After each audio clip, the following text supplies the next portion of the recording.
नानी वर्सेस नागा चैतन्य। आखिर कौन है तेलुगु सिनेमा का सबसे बड़ा सुपरस्टार और कौन है कितने पानी में? क्योंकि आज हम करेंगे इन दोनों को last 15 hits and flop movies का कंपैरिजन। आज देख ही लेते हैं कि दोनों में कौन है खिलाड़ी और कौन है अनाड़ी। तो चलिए शुरू करते हैं। तो सबसे पहले नानी लेकर आते हैं अपनी 15वीं मूवी जेंटलमैन। एक रोमांटिक थ्रिलर से मारते हैं बॉक्स ऑफिस पर एंट्री, जिसे ऑडियंस भी करती है पसंद, क्योंकि 15 करोड़ के बजट में बनकर मूवी कमाती है 35 करोड़ और बन जाती है एक हिट मूवी। तो वहीं दूसरी तरफ नागा चैतन्य भी लेकर आते हैं अपनी 15वीं मूवी ओका लैला कौसम। एक रोमांटिक कॉमेडी फिल्म लाकर छा जाते हैं बॉक्स ऑफिस पर, क्योंकि 20 करोड़ के बजट में बनकर मूवी कमाती है 40 करोड़ और बन जाती है एक हिट मूवी। तो यहाँ दोनों को मिलता है बराबर पॉइंट, क्योंकि दोनों ने दी है हिट मूवीज। लेकिन फिर नानी लाते हैं अपनी 14वीं मूवी मंजू, एक रोमांटिक कॉमेडी फिल्म जिसे बनाते हैं पूरे 16 करोड़ के बजट में और मूवी कमाती है 32 करोड़ और बन जाती है एक हिट मूवी। तो वहीं नागा चैतन्य भी लाते हैं अपनी 14वीं मूवी दो चाय, एक एक्शन कॉमेडी फिल्म जो कर नहीं पाती है कुछ खास कमाल, क्योंकि 14 करोड़ के बजट में बनकर मूवी कमाती है सिर्फ 20 करोड़ और बन जाती है एक एवरेज मूवी। तो यहाँ पॉइंट मिलता है नानी को, क्योंकि उन्होंने दी है एक हिट मूवी।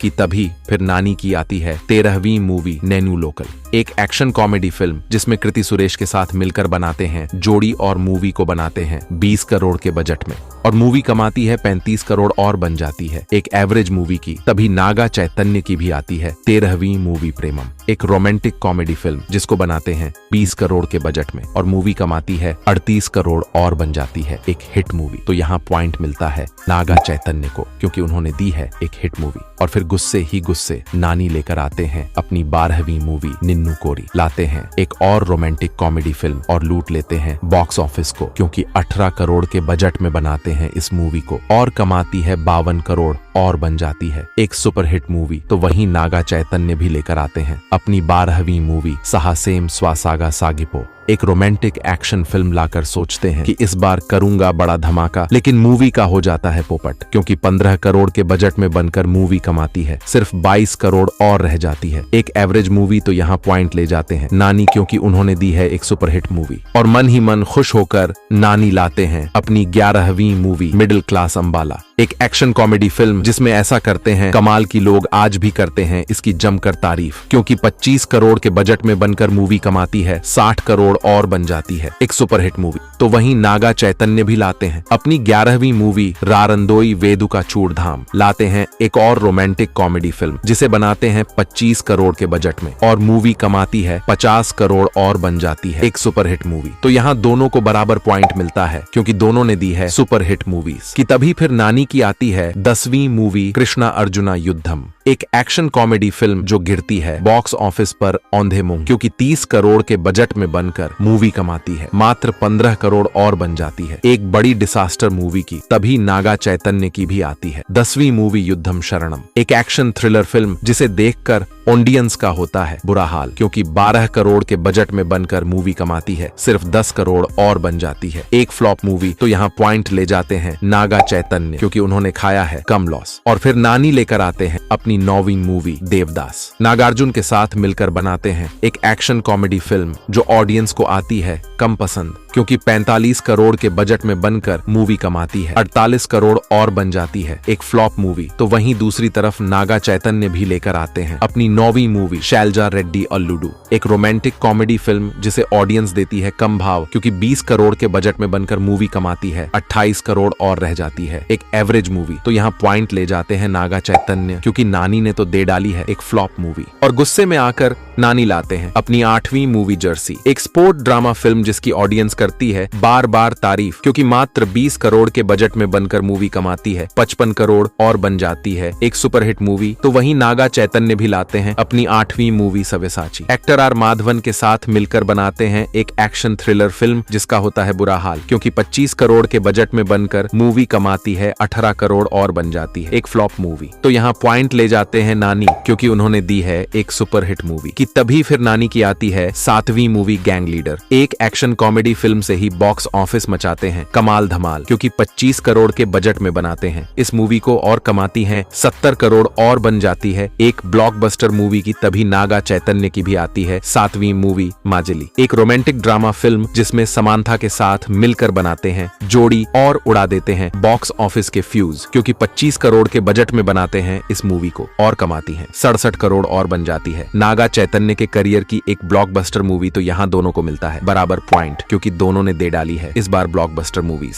और फिर नानी लेकर आते हैं अपनी छठी मूवी श्याम सिंह रॉय, एक एक्शन रोमांटिक फिल्म जिसमें साई पल्लवी के साथ मिलकर भी नहीं कर पाते हैं कुछ खास कमाल, क्योंकि 50 करोड़ के बजट में बनकर मूवी कमाती है 65 करोड़ और बन जाती है एक एवरेज मूवी। तो वहीं नागा चैतन्य भी लेकर आते हैं अपनी छठी मूवी वेंकी मामा, एक एक्शन कॉमेडी फिल्म जिसमें वेंकटेश के साथ मिलकर करते हैं कमाल धमाल और मूवी को बनाते हैं 40 करोड़ के बजट में और मूवी कमाती है 65 करोड़ और बन जाती है एक हिट मूवी। तो यहाँ पॉइंट ले जाते हैं नागा चैतन्य, क्योंकि उन्होंने दी है एक हिट मूवी। लेकिन फिर नानी लाते हैं अपनी 5वीं मूवी अंते सुंदरानी की, एक और वही रोमांटिक कॉमेडी फिल्म जो टिक नहीं पाती है बॉक्स ऑफिस पर, क्योंकि 30 करोड़ के बजट में बनकर मूवी कमाती है सिर्फ 32 करोड़ और बन जाती है एक फ्लॉप मूवी। तो वहीं दूसरी तरफ नागा चैतन्य भी लाते हैं अपनी 5वीं मूवी लव स्टोरी, एक रोमांटिक ड्रामा फिल्म जिसको बनाते हैं पूरे 35 करोड़ के बजट में और मूवी कमाती है 62 करोड़ और बन जाती है एक हिट मूवी। तो यहाँ पॉइंट मिलता है नागा चैतन्य को, क्योंकि नानी ने तो दी है एक फ्लॉप मूवी की। तभी फिर नानी की आती है चौथी मूवी दसरा, एक एक्शन थ्रिलर फिल्म जिसमें करते हैं ऐसा तांडव की फाड़ डालते हैं बॉक्स ऑफिस को, क्योंकि 65 करोड़ के बजट में बनाते हैं मूवी को और कमाती है 125 करोड़ और बन जाती है एक सुपरहिट मूवी की। तभी नागा चैतन्य की भी आती है चौथी मूवी बंगाराजू, एक एक्शन ड्रामा फिल्म जिसमें बाप बेटे की जोड़ी करती है कमाल, क्योंकि 35 करोड़ के बजट में बनकर मूवी कमाती है 65 करोड़ और बन जाती है एक हिट मूवी। तो यहाँ पॉइंट मिलता है नानी को, क्योंकि उन्होंने दी है एक सुपरहिट मूवी। और फिर मन ही मन खुश होकर नानी लेकर आते हैं अपनी तीसरी मूवी हाय नाना, एक रोमांटिक ड्रामा फिल्म जिसमें ऐसा करते हैं कमाल की लूट ले जाते हैं बॉक्स ऑफिस को, क्योंकि 30 करोड़ के बजट में बनाते हैं इस मूवी को और कमाती है 80 करोड़ और बन जाती है एक सुपरहिट मूवी। तो वहीं दूसरी तरफ नागा चैतन्य भी लेकर आते हैं अपनी तीसरी मूवी थैंक यू, लाते हैं एक और रोमांटिक ड्रामा फिल्म जिसे देखकर ऑडियंस हो जाती है बेहाल, क्योंकि 25 करोड़ के बजट में बनकर मूवी कमाती है सिर्फ 5 करोड़ और बन जाती है एक बड़ी डिसास्टर मूवी। तो यहाँ पॉइंट लेकर जाते हैं नानी, क्योंकि उन्होंने दी है एक सुपरहिट मूवी। लेकिन फिर नानी लाते हैं अपनी दूसरी मूवी सारिपोद्धा शनिवारम, एक एक्शन थ्रिलर फिल्म जिसमें करते हैं कमाल की एक्टिंग। लेकिन फिर भी मूवी 80 करोड़ के बजट में बनकर कमाती है 100 करोड़ और रह जाती है एक एवरेज मूवी। तो वहीं नागा चैतन्य भी लाते हैं अपनी दूसरी मूवी कस्टडी, एक एक्शन थ्रिलर फिल्म जो गिरती है बॉक्स ऑफिस पर औंधे मुंह, क्योंकि 45 करोड़ के बजट में बनकर मूवी कमाती है